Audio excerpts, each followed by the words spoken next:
Gerak kilat TNI Kepu markas OPM, penjaga pos KKB tak berkutik, kabur pun tak sanggup. Sebuah operasi senyap, tapi mematikan, dilancarkan pasukan gabungan TNI dan Polri terhadap markas kelompok kriminal bersenjata, KKB, Organisasi Papua Merdeka, OPM. Dalam aksi kilat yang berlangsung kemarin, personel gabungan mengepung sejumlah anggota OPM itu secara total. Tanpa sempat melakukan perlawanan, sejumlah anggota OPM tak berkutik dan berhasil diringkus satu persatu.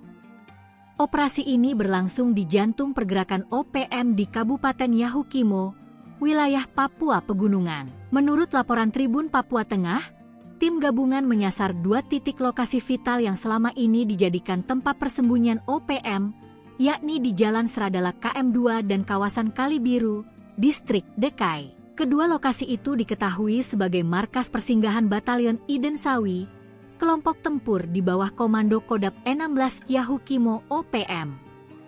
Dari penyergapan di Kalibiru, tim berhasil mengamankan 1 anggota bernama Dilan Sama, alias Om Pium Kecil. Dalam pemeriksaan awal, ia mengakui keterlibatannya dalam aksi penyerangan terhadap tenaga kesehatan dan seorang guru bernama Rosalina Sogen di Distrik Anggruk pada 21 Maret 2025 lalu. Tak berhenti di situ. Tim gabungan kembali bergerak ke titik berikutnya dan menangkap 6 anggota lain berinisial VK, NS, YS, Versus, FAS, dan VP. Sejumlah barang bukti juga disita dalam operasi ini. Di antaranya, 1 helai bendera bintang kejora, serta 2 bilah parang dengan gagang kayu, yang diduga kuat kerap digunakan dalam aksi-aksi brutal mereka.